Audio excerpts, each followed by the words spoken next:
We're going to continue our study, and tonight we're talking about power and providence in our study of the book of Esther. And just to start off with, have you ever found yourself in a position, possibly, or doing a job that you never thought you would do? Well, back when I was in high school, one that when I was in English class, and it was time to recite a poem or I had to give a speech, it was the one sweating bullets. I don't know if you really sweat bullets or not, but that's just a saying that has went around. But I would just get so sick and to my stomach thinking about having to get up in front of people and actually talk. And the worst part about it was reciting things and have to memorize it word for word, because I'm just thankful for notes at times, because I'm really bad with memorization. That's not one of my strong suits. But if you had asked me then and told me that I was preaching all these years later, I probably would have said that you were crazy.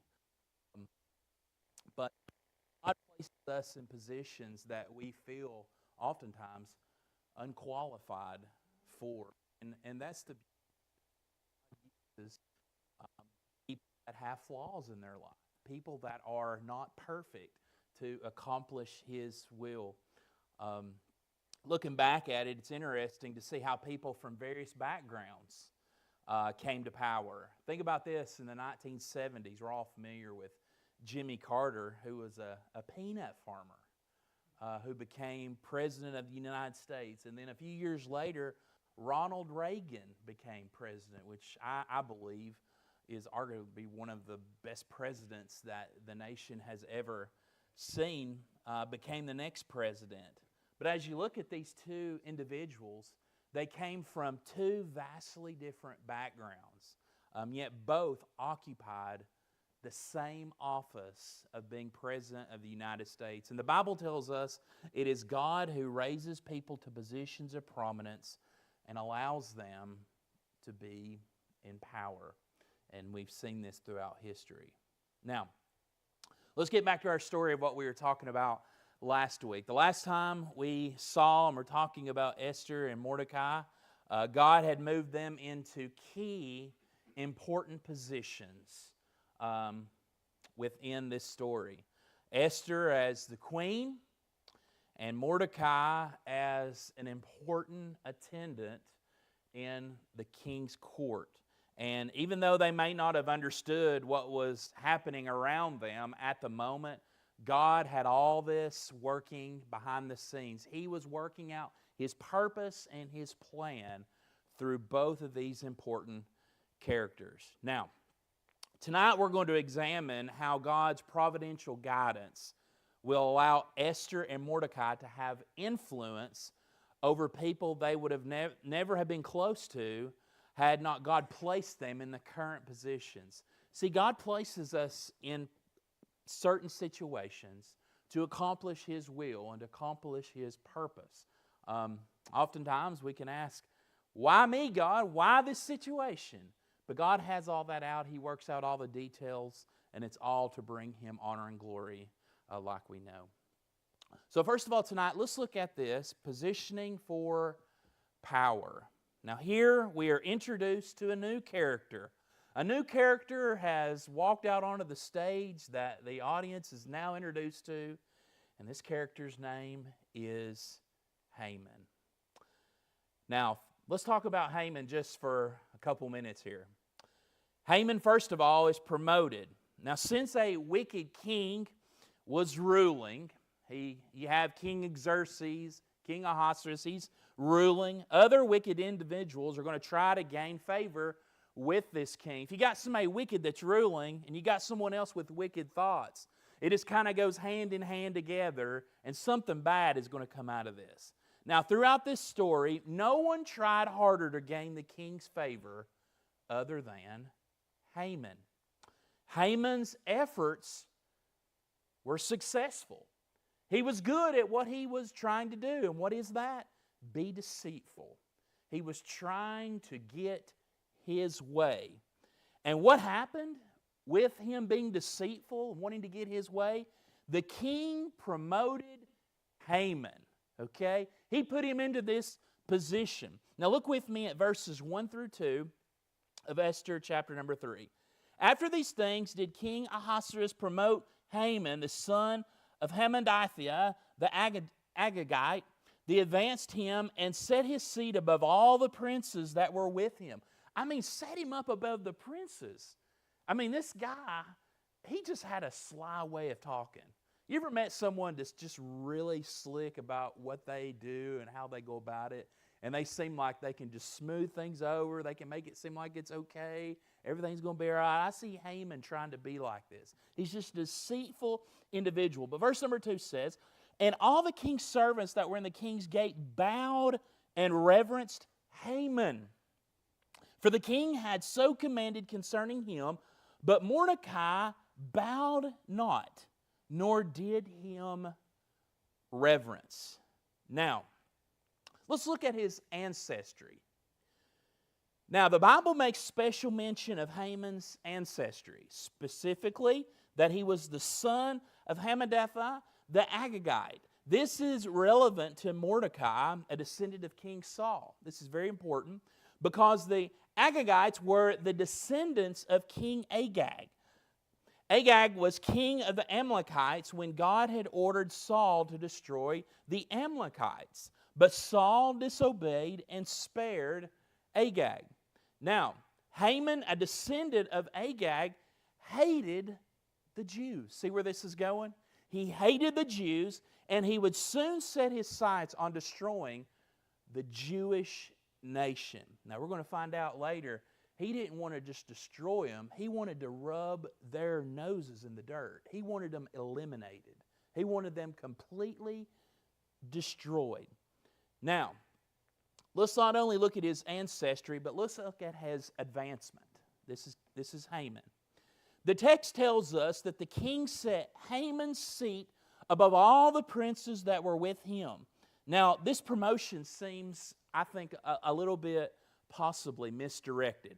Mordecai saved the king's life. Now, we touched on this last week. What did he get? Nothing. Nada. He didn't get one thing whatsoever by saving the king's life. But he did get to watch this. He got to watch the enemy of his people. Haman the Agagite gain undeserved power. Did he deserve that power? No. But how would it be to watch a man with his self-conceited, just his attitude that he had of wanting to take out the Jewish people, to watch all this take place? It had to bother Mordecai.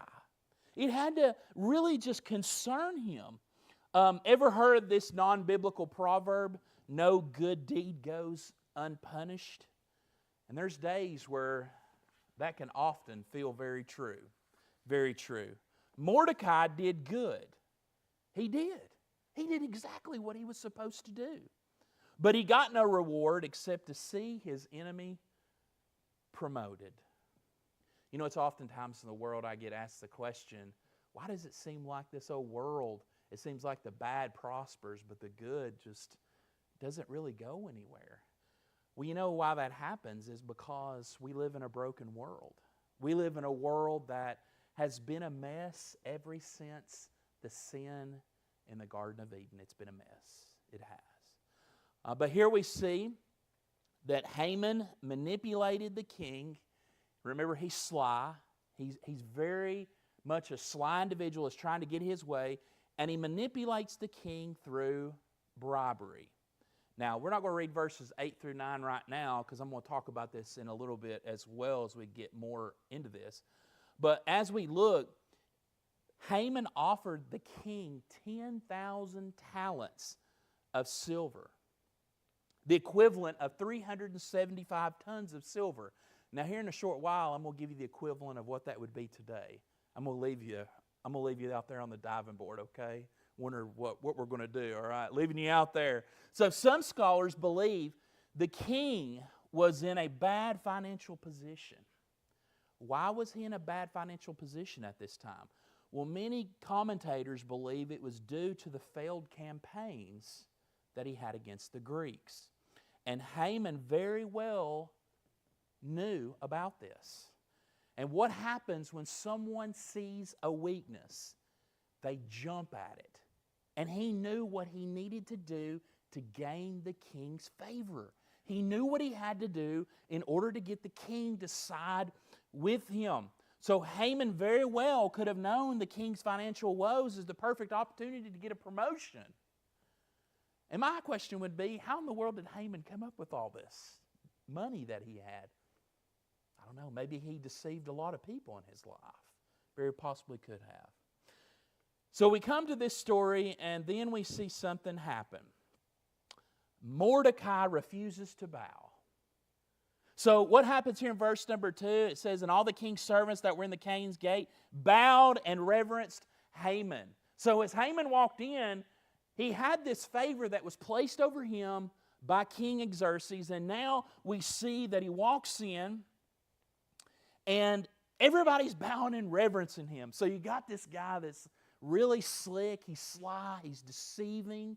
And he's just probably eating this all up. Oh, I'm telling you what, he's just feeling like he is invincible. And then there was one that would not bow. Good old Mordecai. Mordecai would not bow. Look what it says here once again in verse 2. We'll read through verse number 4. And all the king's servants that were in the king's gate bowed and reverenced Haman, for the king had so commanded concerning him. But Mordecai bowed not, nor did him reverence. Then the king's servants which were in the king's gate said unto Mordecai, why transgressest thou the king's commandment? Mordecai, what you doing? What you doing, man? You got to get on board with this. Bow. Now it came to pass when they spake daily unto him, and he hearkened not unto them, that they told Haman to see whether Mordecai matters would stand. For he had told them that he was a Jew. Now, Haman tried to bully those around him. Rightly so. He probably could have walked up and said, hey, I'm buddies with Xerxes.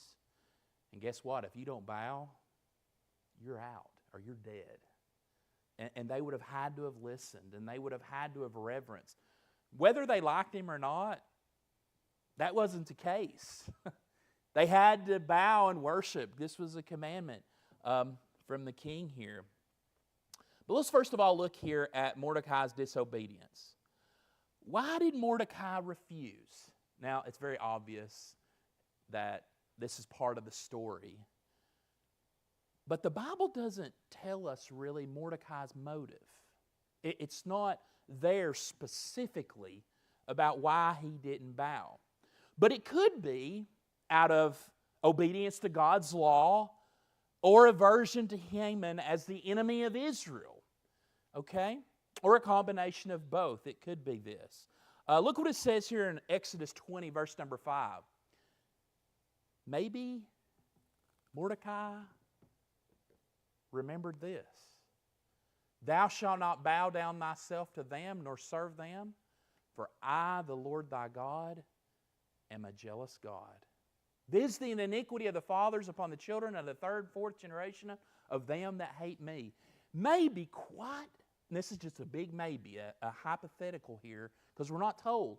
Maybe Mordecai was very familiar and knew this verse, and maybe it was in the back of his mind, and he knew what God had commanded here. Not to bow down and serve them, because the God of the Jewish people, the Israelites, is a jealous God.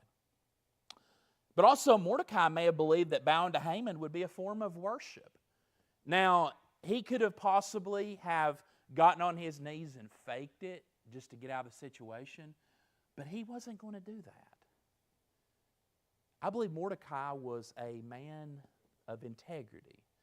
And I believe that he was one that was going to do the right thing regardless of the situation. Warren Wiersbe said this: Mordecai's controversy with Haman was not a personal quarrel with a proud and difficult man. It was Mordecai's declaration that he was on God's side in the national struggle between the Jews and the Amalekites. So Mordecai was saying, okay, you're on one side, but guess what? I'm on the side of God. So this is where I stand. So many in Mordecai's position may have done a half-hearted bow just to avoid the consequences, like I mentioned earlier. There may have been some that bowed and worshiped, and they probably thought to themselves, this guy is a clown. He is just a big, sly, deceiving individual. But I'm going to do it just because no one else will criticize me and will say that I didn't do it. You know, that's what happens today with peer pressure. I know we're not teenagers in here. Their teenagers are over there. But oftentimes teenagers will get led into this. When something's been said or a group of friends are doing something they shouldn't do and they're in the midst, what happens? They'll join in and they'll think, I know this is wrong, but I don't want my friends to laugh at me. I don't want to be looked down upon. And they won't stand for the truth. Well, Mordecai wasn't going to just join the crowd just so that he could escape whatever would happen if he chose not to. He stood, and he was not doing that just to avoid the consequences. Mordecai refused because he knew that which was right. But not only do we see Mordecai's disobedience, but let's look at his declaration. Verse 3 and 4 again. When the king's servants which were in the king's gate said unto Mordecai, Why transgressest thou the king's commandment? Now it came to pass when they spake daily unto him, and he hearkened not unto them, that they told Haman to see whether Mordecai's matters would stand, for he had told them that he was a Jew. Now, when asked why he would not bow, he simply says that he was a Jew. He wasn't trying to attempt to incite a rebellion. No, we don't see him trying to recruit people, going around saying, don't bow, he's a fake, he's trying to deceive. No, he wasn't going around trying to do that. He just quietly refused to bow. Refused to bow. And for the next several days, I get from this picture in this story that eyes were upon Mordecai. Can you imagine all of them are bowing and Mordecai's up there and everybody's eyes are going, what in the world is that guy doing? You know, what's he doing? And for days, observers wondered if he would bow. Maybe this is something that just in the heat of the moment, he just did it just to be seen as standing out. They thought, later on, Mordecai will bow. And this is what the Bible tells us.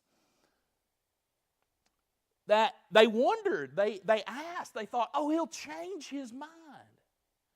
He'll give up. But he didn't. And guess what? When Haman found out and Haman saw what was going on, he was mad. Really mad. You ever talked to someone before and they've been really mad? Whew, boy, I have before. There's been times where back years and years ago, I've sat in an office and somebody just being mad walked in, and it wasn't really per me, it was just someone else. And I thought for a second, whoa. You know, I could just feel the heat just from the anger that they have, but I can't even imagine. Many commentators believe that this anger that he had toward Mordecai was so just horrendous and was so evil within the concept of how mad that he was, that it was if you could even imagine this just for a moment, it was a step past being anger. Is that he wanted blood for him not bowing down to worship. And this created anti-Semitism. Now, anti-Semitism was a problem then, and this has been a problem throughout the history of mankind. This is a hatred, just hatred for Jewish people. Think about this. We're all familiar with this in history. During World War II, 6 million Jews were killed under the leadership of Adolf Hitler. The atrocities of the concentration camps left the world with one of the darkest blots in its world history. Many Jews fled from Europe during this time. Others tried to hide their Jewish identity or change their names. But this was a very dark time. But also during this time here, this was a time in which a man by the name of Haman wanted to eradicate and wanted to wipe the Jewish race out. And this has happened throughout history. Adolf Hitler wanted to do that. And the enemies of God have tried for years to eradicate His chosen people, but they have never truly succeeded. And why is that? Because God has promised His people. He has been good to His chosen people, which is the Jewish nation of Israel. And that's very important for us now historically as well, as we see what's going on with current events, is that Israel has been under attack. And we know what we see on TV, but we must be remembering how that God has always said He will take care. But He will also despise those who fight and hate against Israel. And that's why, like it's been said time and time again, that we support Israel as a nation. And if we ever have a president that fails to do that, shame on America.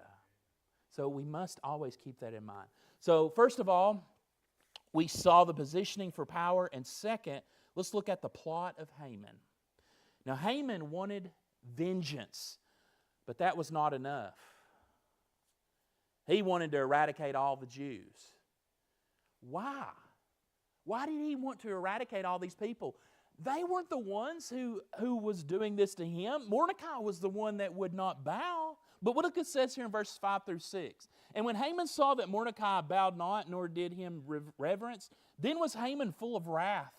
And he thought scorn to lay hands on Mordecai alone, for they had showed him the people of Mordecai. Wherefore Haman sought to destroy all the Jews that were throughout the whole kingdom of Ahasuerus, even the people of Mordecai. Now, here's another quote, and I like this, by Warren Wiersbe. It said, Haman's hatred for Mordecai soon developed into hatred for the whole Jewish race. Haman could have reported Mordecai's crimes to the king, and the king would have imprisoned Mordecai or perhaps had him executed. But that would not have satisfied Haman's lust for revenge. Putting Mordecai to death would not have sufficed him. So here we see Haman's proposal. Haman, as sly as he is, and as deceitful as he is, wasted no time in plotting the Jews' demise. He wasn't slow to act. He was very quick. So perhaps being superstitious, Haman cast pur. Now pur are lots to decide what month to kill the Jews. He was already plotting this out. He said, all right, this is where it's going to happen. So he cast the lots when to do this. Esther 3:7 tells us, in the first month, that is the month Nisan, in the 12th year of King Ahasuerus, they cast pur, that is the lot, before Haman from day to day, and from month to month to the 12th month, that is the month Adar. Now, casting lots, this is important, casting lots was actually a means that even Israel, believing in God's sovereignty, not luck, used to seek direction from the Lord. So there's a difference here. Haman was looking for luck, but as they cast, it was a matter of seeking sovereignty. Leviticus 16:8 tells us this. And Aaron shall cast lots upon the 2 goats, one for the Lord and the other lot for the scapegoat. Now, I'm not talking about here that it's okay to gamble, all right? I know we've gotten off topics like that before. But here we see that he was casting lots to see when this should happen. So God overruled in Haman's superstitious casting of lots to extend the date to almost a year away. All right? Then Haman then approaches the king, still being deceitful in his appeal. And we find in verse number 8, and Haman said unto King Ahasuerus, there is a certain people scattered abroad and dispersed among the people in all the provinces of thy kingdom, and their laws are diverse from all people, neither keep they the king's laws. Therefore is not for the king's profit to suffer them. Now, without naming the Jews, we see this very obviously here. Haman convinced. This just solidifies how just deceiving he was. Haman convinced the king that the people Haman had in mind did not follow the laws of the Persian Empire. This is what he's telling them. He's telling the king, these people do not follow the Persian Empire the way that you want them to live. So he used bribery. Now we get to an important part here, and I'm going to give you the answer to the question I asked you earlier. Esther 3:9. If it please the king, let it be written that they may be destroyed. This is the plan. And I will pay 10,000 talents of silver to the hands of those that have the charge of the business to bring it unto the king's treasuries. Now, John G. Butler, another commentator, said this. Scholars estimate this amount of silver as being close to $4 billion in our money today. It was 375 tons of silver. Herodotus, an ancient historian, said that this amount of money was 2/3 of the entire revenue of the Persian government. So with that being said, how could this king turn away? You know, oftentimes how you get people to do stuff, you say, I don't know if I can do it for that price. Well, I'll give you a little bit more. You know, they start changing their mind when the dollar goes up. So here we see that he gives him this amount of money, and what does he say? He says, let it be written that they may be destroyed, just annihilated. So here's the king's decision. Blinded by his love for money. Oh, we've heard this before. It's not that money's the root of all evil. It's what? The love of it. Drives people to do crazy things. Things that they thought they would never do. Blinded by his love for money, the king not only granted Haman his proposal, this awful, evil proposal, but he gave Haman his ring and the authority to carry it out. So basically what he's saying is, here's my ring, you do and you carry it out as you see fit. Now look what it says here in Esther 3:10-11. And the king took his ring from his hand and gave it unto Haman, the son of Hammedatha, the Agagite, the Jews' enemy. And the king said unto Haman, the silver is given to thee, the people also, to do with them as it seemeth good to thee. Man, this story, if you're reading from the very beginning, this isn't looking good. Not looking good at all.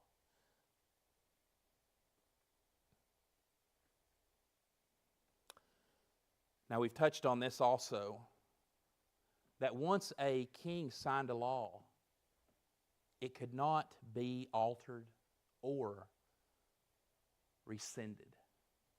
This was known as the law of the Medes and the Persians, meaning that when a decree was given by the king and it was given by mouth and it was written, he couldn't take it back. It's not like he could just take his pencil and erase. Once it was given, it had to be carried out. It had to be fulfilled. So Haman saw the king's permission as a major victory. However, remember, God's still working behind the scenes, even though this looks pretty dark at the moment. In accepting the ring, Haman actually he sealed his own doom by doing this. No king, potentate, nation, or confederation of nations can attack Israel without suffering the consequences. And Haman, we'll find that out as we talk about later in the story. Genesis 12:3, this is what was touched on a little bit earlier. And I will bless them that bless thee, and curse him that curseth thee, and in thee shall all families of the earth be blessed. This is the covenant God has with the Jewish people. And to Haman's own detriment, he became who cursed Israel, and it would bring him down. Now let's read Esther 3:12-14. Then were the king's scribes called on the 13th day of the first month, and there was written according to all that Haman had commanded unto the king's lieutenants, and to the governors that were over every province, and to the rulers of every people of every province, according to the writing thereof, and to every people after their language. In the name of King Ahasuerus was it written, and sealed with the king's ring. And the letters were sent by post into all the king's provinces to destroy, to kill, and to cause to perish all Jews, both young and old, little children and women, in one day, even upon the 13th day of the 12th month, which is the month Adar, and to take the spoil of them for a prey. The copy of the writing for a command to be given in every province was published unto all people, that they should be ready against that day. Now, according to this new decree, on the 13th day of the month of Adar, the 12th month of the year, all the Jews in the entire empire were to be killed. Once the decree was signed by the king, it was copied by the scribes and sent with couriers throughout all 127 provinces of Persia. Now, you can only imagine, this leads us to the next thing, the confusion, the city's confusion. Now, there isn't any type of record on how everyone responded throughout the entire kingdom when this took place. But in Shushan itself, we see the city descend into confusion. Look what it says here in verse 15. The posts went out, being hastened by the king's commandment, and the decree was given in Shushan the palace, and the king and Haman sat down to drink. But the city, Shushan, was perplexed. What does perplexed mean? Confused, puzzled. What's going on here? I mean, why such a vast, just a awful, horrific command, this decree? But as all this is going on, the king and Haman have buddied up, big buddies, celebrated the decree, perhaps even maybe getting drunk in celebrating a victory. However, while they celebrated, panic, like questions being asked, possibly people going to each other saying, I know some Jewish people and they're really, what did they do? And many questions like this may have been asked. What was the purpose? John G. Butler, once again, this is another quote, said, while the king and Haman drank, the city was distressed. After all, if one race of people can be wiped out by a decree of the king, what about other races? Governments that are evil do not produce tranquility to their people. Rather, they produce troubling hearts and minds. So it's very possible that non-Jewish people were thinking, okay, could it happen to us? Like, what type of decree is this? But Haman thought he had won, but we know God had a plan to save His people. Let's look at number 3, and this is a plan for salvation. Now, Mordecai's grief. Mordecai found out about this. He found out what happened, the anger, the decree had been given. And what did he do? Verses 1 through 2, chapter 2. When Mordecai perceived all that was done, Mordecai rent his clothes and put on sackcloth with ashes, and went out into the midst of the city and cried with a loud and a bitter cry, and came even before the king's gate, for none might enter into the king's gate clothed with sackcloth. Now, Mordecai's mourning. I believe in this moment he cried the hardest cry that he had probably ever cried, because he knew maybe this was a result of him not bowing. It possibly crossed his mind. It also crossed his mind knowing that this was a Persian command, a decree, knowing it could not be reversed. And he felt upon himself that this was going to be the end of the Jewish race, the Jewish people. So he put on sackcloth, and this was a common practice of grief during that day, and ashes, and he wept, and he cried. I've had moments in my life where I've just cried, curled up in a ball. I don't know if you've had those moments or not. I remember going through with my mom when she passed away, and it was a very difficult year, and there would be times I was young, and I would just at night, bed at night, remember helping my dad get my mom from the bed to, she had a little porta potty there next to the bed because she had brain surgery. And after moving my mom, I remember going back to bed and I'd just lay there and I'd probably cry for like an hour because I didn't want to see my mom like that, and I could tell she didn't want me to see her like that. And it was just a time of mourning and crying. And we've all had those moments where we have just literally cried until we just don't have any more tears. We've mourned so much. But here we see not only was Mordecai mourning, but rightly so, the Jews of the empire were mourning. Mordecai was not alone. Look what it says here in verse number 3. And in every province, whithersoever the king's commandment and his decree came, there was great mourning among the Jews, and fasting and weeping and wailing, and many lay in sackcloth and ashes. Now, you ever heard wailing before? There's a difference between crying and wailing. I've heard people wail before, and it's just almost like it makes the hair stand up on your neck. And literally, it's just in a moment where they just, I don't know how to explain it. It's just quite different. And I can imagine that during this time, just the wailing, because you got to think, these people and their families, there's been this decree, and thinking my family, our fate could be soon decided. And that would have been a very hard thing to do, and they were mourning with this. But then also, not only the Jews of the empire mourning, but Mordecai's communication. Through all this, Mordecai did not lose hope in God, even in the midst of this grief. And it was hard.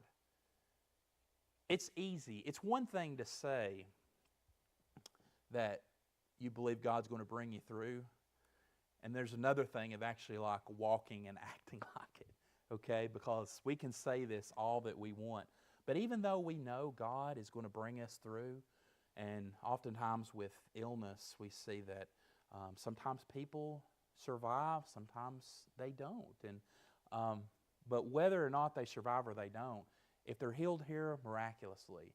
But if they know and they've trusted in Jesus, they're going to get healed regardless. And so we see within this that Mordecai did not lose hope in God. And apparently, Esther was unaware of the decree. With her being the queen, this is kind of odd because it almost leads me to believe that either Esther was distanced by the king and wasn't a part of his decisions, which was very possible, or there was just some type of division between them. We don't quite know, but all we know is that Esther was unaware of the decree. So when she learned that Mordecai was grieving in sackcloth and ashes in the streets, she was grieved. Because this is the man that was her cousin and had adopted her and became her adopted father, had raised her. And she is weeping with him. Look what it says here in verse 4 through 5. So Esther's maids and her chamberlains came and told it her. Then was the queen extremely grieved, and she sent raiment to clothe Mordecai and to take away his sackcloth from him, but he received it not. Then called Esther for Hatak, one of the king's chamberlains, whom he had appointed to attend upon her, and gave him a commandment to Mordecai to know what it was and why it was. So Esther wanted to speak to her adopted father, and Mordecai could not come in because it would not be permitted in the palace for him to come in sackcloth and ashes. So here's Mordecai's reply. This is verses 6 through 9. We'll read this. So Hatak went forth to Mordecai into the street of the city, which was before the king's gate. And Mordecai told him of all that had happened unto him, and of the sum of the money that Haman had promised to pay to the king's treasurers for the Jews to destroy them. Also he gave him a copy of the writing of the decree that was given at Shushan to destroy them, to show it unto Esther, and to declare it unto her, and to charge her that she should go in unto the king to make supplication unto him, and to make request before him for her people. Now, Mordecai lays it out. And this messenger, Hatak, he tells him everything, or tells the chamberlain everything. And what does he say? He asks Esther to go before the king. And she responds back That it was out of the question for her to go to the king unless she was called for. Now, why is that? No one could go to the king unless they were summoned.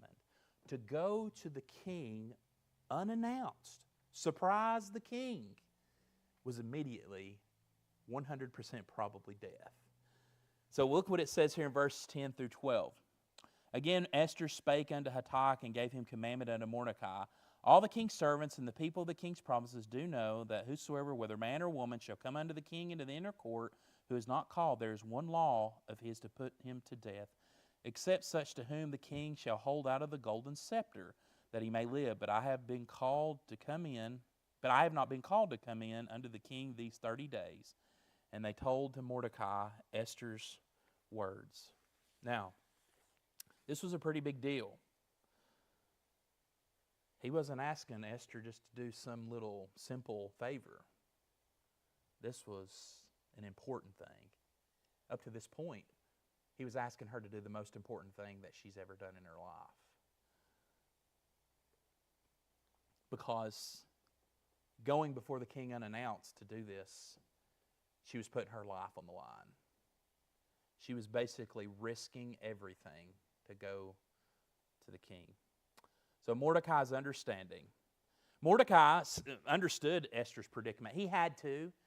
He had to know what would happen. I mean, he's asking her. He knew what could happen. However, in his reply, he reminded her of 3 issues, and we see those here in verses 13 through 14. Look at this. Then Mordecai commanded to answer Esther, think not thyself that thou shalt escape in the king's house more than all the Jews. For if thou altogether holdest thy peace at this time, then shall there enlarge and in deliverance arise to the Jews from another place. But thou and thy father's house shall be destroyed, and who knoweth whether thou art come to the kingdom for such a time as this? 3 things. First of all, Esther living in the palace was not a guarantee that she would be exempt from this execution. Okay? Because if she is a Jew, Haman's going to get mad. All right? Now, maybe he knew, maybe he didn't do. I don't know. Maybe later on it would have come out, but there was no way for her to be exempt from this. Also, number 2, if she kept silent, God, though not mentioned by name in verse number 14, but it's very obvious that this is a verse related to the presence and sovereignty of God, would bring deliverance from another place in the kingdom. Just like with us today, if you don't honor and you don't follow what God has called you to do, if you just harden your heart and say no, God will find somebody else to do it. He will find someone to be used for His glory. Number 3 is Mordecai told Esther that perhaps this was the whole reason she was in the palace. For such a time as this. Now, there's a story. God in His sovereignty can use anything or anyone He wants to accomplish. Listen to this little story here. I thought it was unique. And remember this past Sunday I was talking about the small things, about the spider?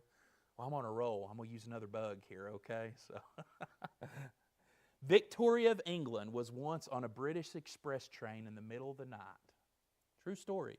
On this dark night, the engineer suddenly saw something in the middle of the tracks that looked almost like a phantom.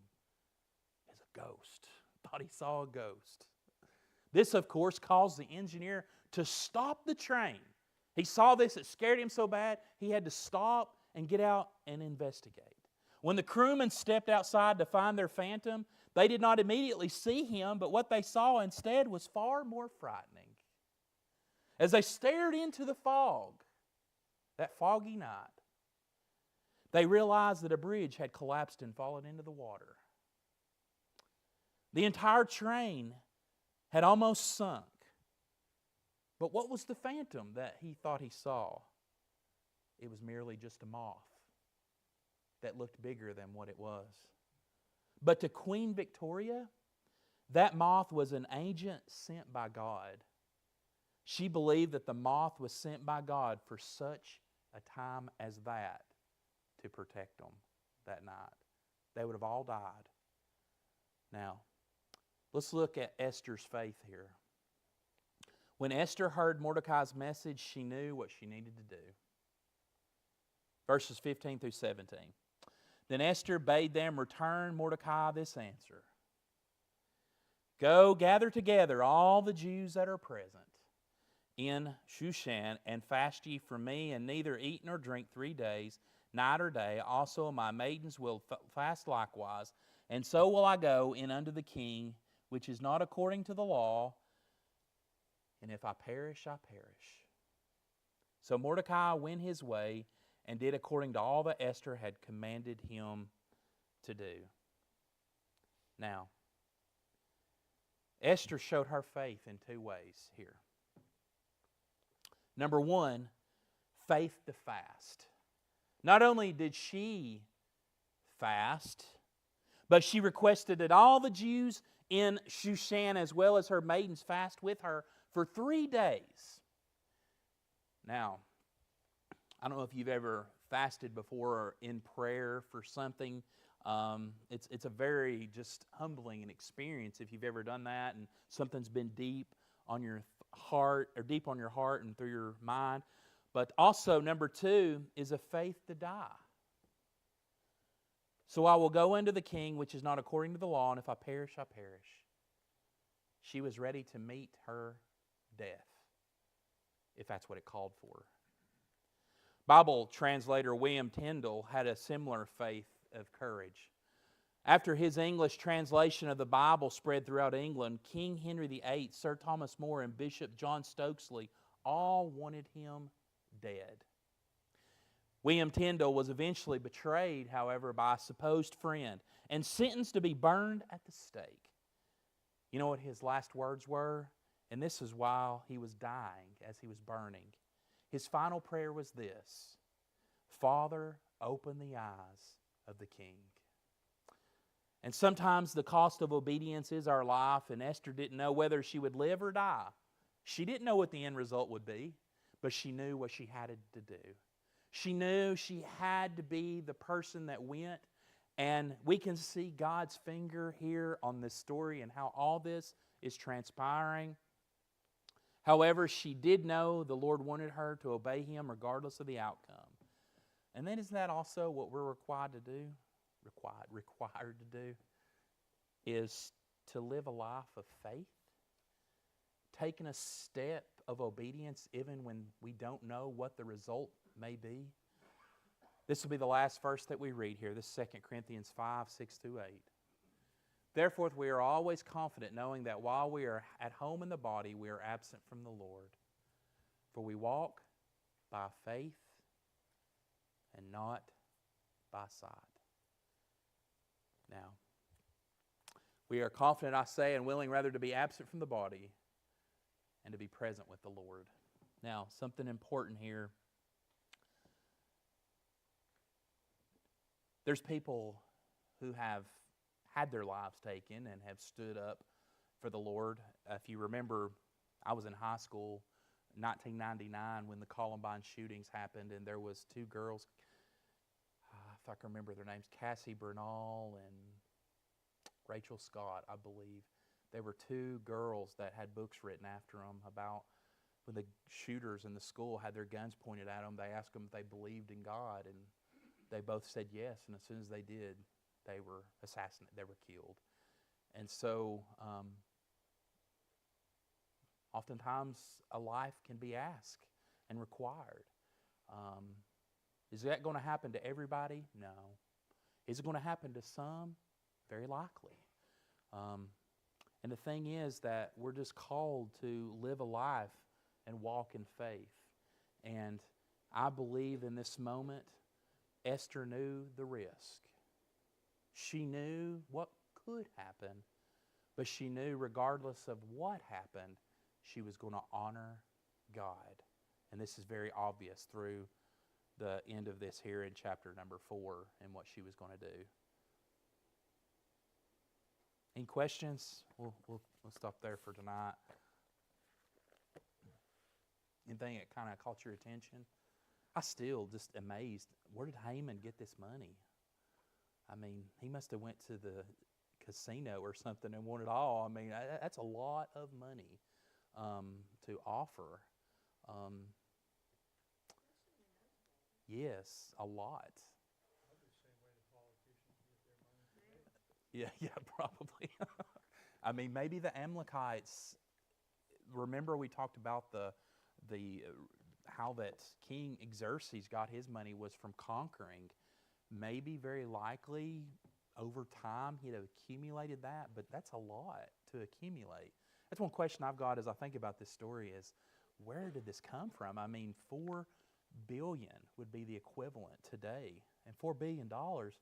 I'll never see that in my bank account. It'd be nice if I woke up morning and saw $4 billion, but I mean, that's a lot to offer. And King King Xerxes was just a willing subject that was weak financially, and he accepted it. Gave him his ring, gave him everything he wanted.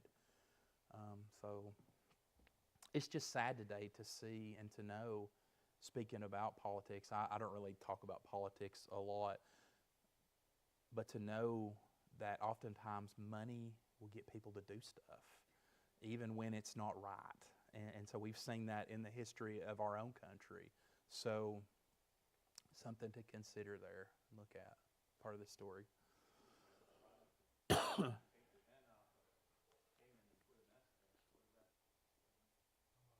Hamas, yeah, yeah, yeah, yeah, yeah. I just can't imagine hating someone so much, though, that I want to eliminate their whole race. That, to me, just, yeah, yeah, yeah. I can't even, with my little finite thinking, I can't even comprehend that type of hate. I mean, that would be such a evil hate. Um, yeah, yeah, yeah, yeah.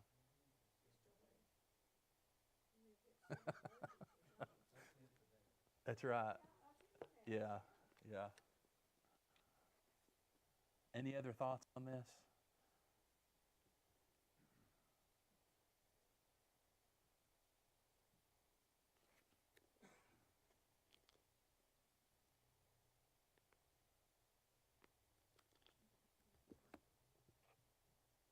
All right. Well, thank y'all for being attentive. Hopefully, you're enjoying this. It's if not, it's not a long study. It's not a long book, but hopefully you have. And I think it's neat to kind of pull these things out and look at those, especially like the financial aspect. Looking at what it would be in today's standards. I mean, that's pretty significant. So the king he couldn't just pass that up. Um, he took it, hook, bait. He took the whole thing. Yeah. All right, appreciate y'all, and be praying for this Sunday. Robert will be here, and we'll be away, and I'll be back next Wednesday. But also pray for our trunk or treat, be Tuesday night, as we minister to the community, have the kids come. So hopefully everybody can come and help in some way. But if not, if you can't come, just pray for us. Pray we have a safe night next Tuesday night. All right. Okay. Let's go ahead and stand, and we'll pray together.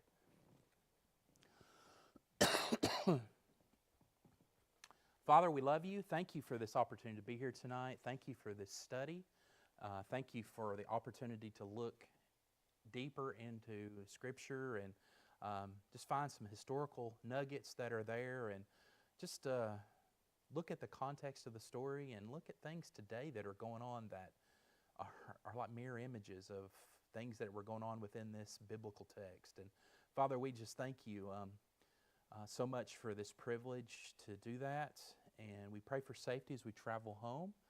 And we love you and thank you so much for Jesus. We ask all this in His name. Amen. Amen.